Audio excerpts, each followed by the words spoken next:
याद नहीं दिलाया कि बाद में कहिएगा कि चुनाव के टाइम में आपने याद दिलाया था। ऐसी परिस्थिति में रांची के मोराबादी मैदान में Jharkhand local bodies employees federation के तत्वाधान में प्रदर्शन किया जा रहा है। देख सकते हैं कि यहाँ पर किस तरह से भीड़ जुटा हुआ है। लोग सरकार के खिलाफ नारेबाजी भी कर रहे हैं। इनकी क्या मांगे हैं, क्या परेशानी है, यही हम जानने की कोशिश करेंगे। तो मुख्यमंत्री चुनाव के आया है, उसने नियमित कर दिया। अब तो आप चुनाव के मैदान में जा रहे हैं। 8 दिन 10 दिन के बाद आप कहिएगा आचार संहिता लग रहा है। इसलिए अंतिम समय में भी याद दिला रहे हैं और आपके तमाम विधायक को भी याद दिला रहे हैं कि आप भी याद कर लीजिए कि हम जब मांगने आए थे तो आप घरों में थे। तो आप याद कीजिए कि कल जब आप आइएगा मांगने के लिए तो फिर हम कहाँ चले जाएंगे। जब आप छिप सकते हैं तो कल हम भी छिप सकते हैं। इसलिए ऐसी परिस्थिति में साथियों हम लोग यहाँ तैयार हैं। पिछला एग्रीमेंट हुआ था कि 10 लाख रुपया बीमा का, फॉर्म भी भरवा लिया, सबका नाम पता भी ले लिया। 2 साल हो गया, अब कहाँ पड़ा हुआ है। जब उस दिन सचिवालय में सेक्रेटरी के यहाँ गए तो बुला के पूछता है कहाँ फाइल जी, कहाँ फाइल है। हम वाह, इसी तरह से एग्रीमेंट करके फॉर्म भरा करके बीमों के लिए भी चिंता। हम नाली में काम करेंगे, कैंसर का नीडल है कि वह कौन चीज का नीडल है, कौन बीमारी महामारी का नीडल है, कोरोना का नीडल है, क्या चीज का नीडल है, हम साफ करते हैं। और हमारे जैसे उस गंदे काम को साफ करने के बाद 15 साल 20 साल तक, उसके बाद हम मर जाएंगे, हमारा बेटा बहाल होगा, वो भी दैनिक वेतन पर मर जाएगा। तो तुम कैसे हो गया। आज गुरुजी मुख्यमंत्री थे, आज हो गए कि नहीं हेमंत जी मुख्यमंत्री। तो फिर क्या चाहते हैं आप उसी तरह डेली बेज पर जो आदमी बहाल हुआ वो डेली बेज पर ही मर जाए, उसको कोई लाभ नहीं मिले। यह बर्दाश्त से बाहर की बात है।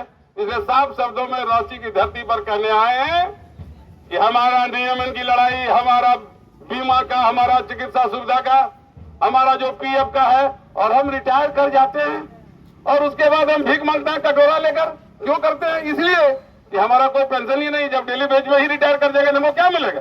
इसलिए साफ शब्दों में कहने के लिए सरकार से आए हैं कि अगर आप में दम है, आप में सच्चाई है कि अंतिम पंक्ति में खड़ा लोग को पहले न्याय देंगे, तो सबको पता है कि नगर निगम में और निकाय में कौन सफाई काम करता है, कौन नाली में काम करता है, कौन उसको मकान भी भाड़ा नहीं देता है, उसका बच्चा कहाँ जाएगा, उसका परिवार कहाँ जाएगा। ऐसी परिस्थिति में आज अगर दम है तो अपने वादे को पूरा कीजिए, अन्यथा 23 तारीख से समूचे राज्य में तमाम नगर निगम और निकाय में हड़ताल पर लोग चले जाएंगे और तब सरकार की जिम्मेवारी होगी और ये बताना होगा। लोग कहता है कि कौन साफ करता है, जब 3 दिन हम हड़ताल में चले जाते हैं शहर में आगने लगता है, तब पता चलता है कि ये लोग सफाई करता है कि नहीं करता है। तो इस बार भी हम लोग दिखा देंगे कि किस तरह से हम सफाई करते हैं और हमें पूर्ण विश्वास है। अभी तक हमको विश्वास नहीं है इस सरकार पर। विलंब भले हुआ, विलंब का कारण भी बताया। हमने पूछा कि क्या इतना दिनों तक का देखे नहीं, 1 साल से तो परेशान थे, इस केस में थे, उस केस में थे। भैया तो 1 साल से परेशान थे तो 10,000 तरह का काम है, आपको करना है क्या। अब लास्ट में भी अगर नहीं कीजिएगा तो कल क्या कहिएगा कि हमने नहीं किया। क्योंकि अब तो ये सरकार को ना साल 2 साल चलने वाली नहीं है। ये सरकार को तो चुनाव में महीना 15 दिन के अंदर ही भाग लेना है। ऐसी परिस्थिति में संचिका भी रेडी है। निदेशालय में अध्यक्ष बनाया 3 साल 4 साल पहले। उसी समय जब एग्रीमेंट हुआ था तो अध्यक्ष बना दिया निदेशक को, नियुक्ति समिति का सूची भी सब जगह से मंगा लिया। अब निदेशक अध्यक्ष कहाँ बैठे हैं वो अपना समझेंगे। इन्हीं बिंदु को लेकर हम लोग यहाँ आए हैं। नारा लगाते हुए सरगर्मी के साथ हम लोग जाकिर हुसैन पार्क तक, जो नियमन साहब जहाँ तक हम जाते हैं शांतिपूर्ण ढंग से जाएंगे, वहाँ हम सलेख समर्पित करेंगे। उसके बाद हम इंतजार करेंगे इस सरकार का कि यह कब तक हमको न्याय देती है। अगर 22 तक न्याय नहीं मिला तो 23 तारीख से राज्य का तमाम नगर निगम निकाय में हम तमाम कर्मचारी और मजदूर हड़ताल पर चले जाएंगे। नियमित कर्मचारी का भी डिमांड है। कुछ लोग सोचते हैं नियमित कर्मचारी का सबसे पहला डिमांड है कि जो 70% पहले मिलता था वेतन भत्ते के भुगतान में, उसको मत कटौती किया जाए। अभी 20% पर ला दिया, फिर 0 कर देगा। परिणाम क्या हो रहा है, जिस निकाय की आमदनी नहीं है वो 8 महीने से 10 महीने से वेतन बंद है। अभी हमारा गोड्डा में हमारा एक साथी था, 8 महीने से नियमित कर्मचारी का वेतन नहीं मिला था। वो जब धरना पर बैठा उसका ट्रांसफर कर दिया, पाकुड़ ट्रांसफर कर दिया, और उसके बाद जो कि कभी संभव नहीं था ट्रांसफर।